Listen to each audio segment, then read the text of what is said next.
Hi guys, it's Jessica here, and welcome to this edition of the Quotation Bank Revision Tutorials, helping you with your GCSE English Literature exams.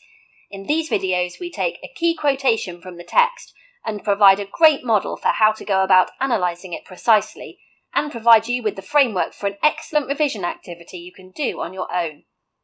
In this episode we're looking at A Christmas Carol, following the format of our Quotation Bank study guides, where we take 25 key quotations and explore interpretations, literary techniques, analysis and suggestions on which essays the quotations could be used in. The Quotation Bank has guides for a variety of GCSE texts available on our website, Amazon or online, so go and have a look, as well as follow us on social media. And if you find this video useful, don't forget to give us a thumbs up and subscribe here on YouTube. Today we are looking at a quotation that describes the Cratchit Christmas dinner during the visit of the second Christmas spirit, and the joyful scene the reader is witness to. The Cratchit Christmas dinner perfectly encapsulates Dickens' portrayal of the working poor of Victorian London. The dinner is shrouded in poverty, and yet the resilience of the human spirit permeates the scene. The reader cannot help but admire the strength the family take from one another and from their Christian faith, whilst feeling shame and sympathy that decent human beings were forced to live in such deprivation. The food at the dinner table serves as a symbol for the life the Cratchits lead. When describing the goose, the narrator claims, "Its tenderness and flavour, size and cheapness were the themes of universal admiration. Eked out by the apple sauce and mashed potatoes, it was a sufficient dinner for the whole family. Indeed, as Mrs. Cratchit said with great delight, surveying one small atom of a bone upon the dish, they hadn't ate it all at last." This quotation can be taken in context with the prized turkey at the end of the novel. Whilst that is the big one and twice the size of Tiny Tim, this scene is the reality of the Victorian poor, not the idealised ending the reader is presented with later on. So what are we going to do with this quotation in our answer, and how can the Quotation Bank help you in your exams? The Quotation Bank makes sure every point you make in an essay clearly fulfills the assessment objectives an examiner will be using when marking your work. So let's begin exploring this quotation by looking at interpretation. The interpretation of each quotation allows you to fulfill assessment objective 1, responding to the text and giving an informed personal response. It is important you don't simply explain what the quotation means, but that you give your personal response to its effect on the audience. In this quotation, we focus on the fact the dinner scene shows all that is good about the Cratchit family, with their positivity in the face of adversity and the vitality with which they choose to live. In context, the Victorian poor were frequently viewed as one generic mass of people, particularly by the wealthy. At the beginning of the novel, Scrooge callously describes the poor as idle people, simply badly off, and as surplus population. But this quotation contradicts all of Scrooge's prejudices. Rather than idle, Mrs. Cratchit's great delight and the universal admiration encapsulate how hard she worked on producing this food, and is anything but idle. In fact, a defining characteristic of the dinner is its cheapness, suggests their situation is far worse than being badly off, and they are certainly not surplus population, but instead a whole family of loving people. But now we want to delve into some detailed analysis of how Dickens conveys this idea to the audience, and we're going to start by identifying some literary techniques. As you can see here, using subject-specific terminology correctly, in this case the literary devices used by Dickens, is a key part of assessment objective 2, and in this quotation Dickens uses a variety of specific language choices as well as juxtaposition. It is important at this stage to remember never technique spot, that is, simply identify literary devices, for example saying this is a metaphor, or suggest Dickens uses imagery as it puts an image in the reader's head. When we identify a literary device, it is important to analyse the effect of that specific example, and if you don't know what the technique is, it really doesn't matter. It is the interpretation and analysis that counts. So let's get to that analysis. We have provided as much analysis as possible. It is a great idea to analyse the quotation in detail. You need to do more than just say what it means, but also what effect the language form and structure has on the audience. And I want to point out here, never use a quotation of this length in one go in an exam. It is far too long. Instead, take out 5 or 6 key parts of it, 1 or 2 words at a time, to really give depth to the point you are making.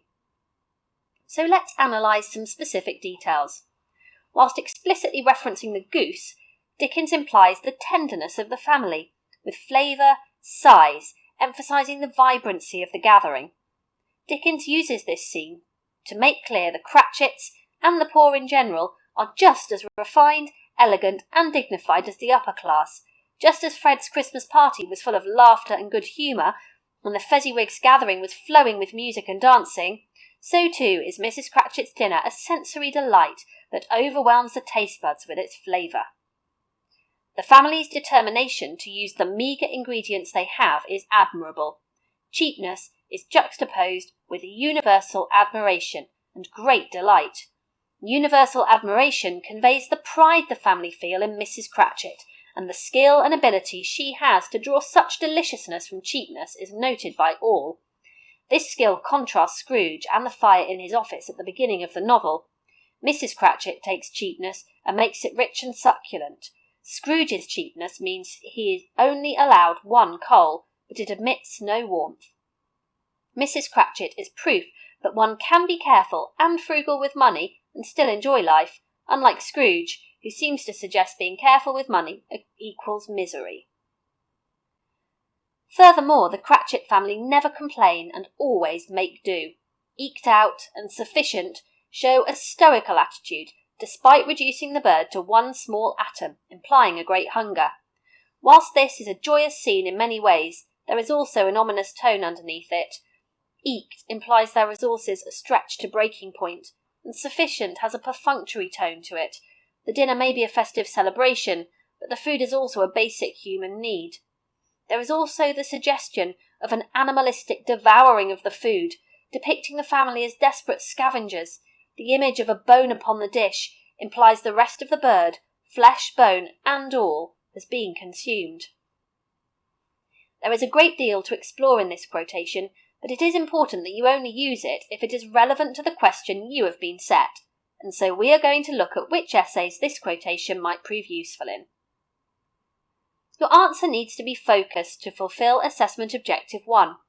This section helps you choose relevant quotations and link them together for stronger essays. This quotation certainly provides useful exploration of the theme of family within the novel. The Cratchits survive in the novel as they are a strong family unit, much like Fred's family or the Fezziwigs. A sense of mutual love and trust is what keeps the family together. The universal admiration encapsulates the pride the family have in Mrs. Cratchit, and despite the obvious hunger in all members of the family, the fact the meal is sufficient dinner for the whole family implies no one allowed greed to overcome them, no matter how tempting this may have been. Wealth and poverty are also key themes within this quotation. The financial poverty of the family is evident in many ways, be it cheapness, eked out, or sufficient. But as we have discussed, the family are abundantly wealthy in a spiritual, moral, and loving sense. This is the key message of the entire novel. Financial wealth serves little purpose if it does not bring the sort of humanity displayed by the Cratchits here.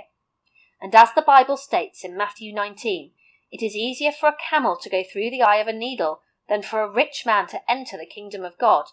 Perhaps Dickens is trying to convince the wealthier readers of the novel to reconsider their financial outlook on life. Finally, the Christmas dinner scene embodies the idea of love.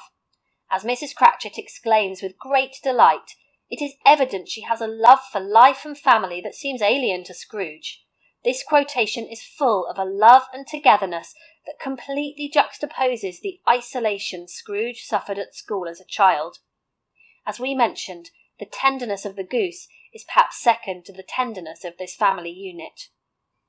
That brings us to the end of our analysis of this quotation for today. I hope you found it useful, and if you have, do give a thumbs up and subscribe for more videos from the Quotation Bank. Don't forget to check out our study guides, where we follow the revision structure you've seen today on 25 key quotations, as well as being full of essay plans, revision activities and more. They're available from our website and other online stores. And follow us on social media. Send us a quotation and we'll try to help you out with your analysis. Thanks for listening and good luck with the exams.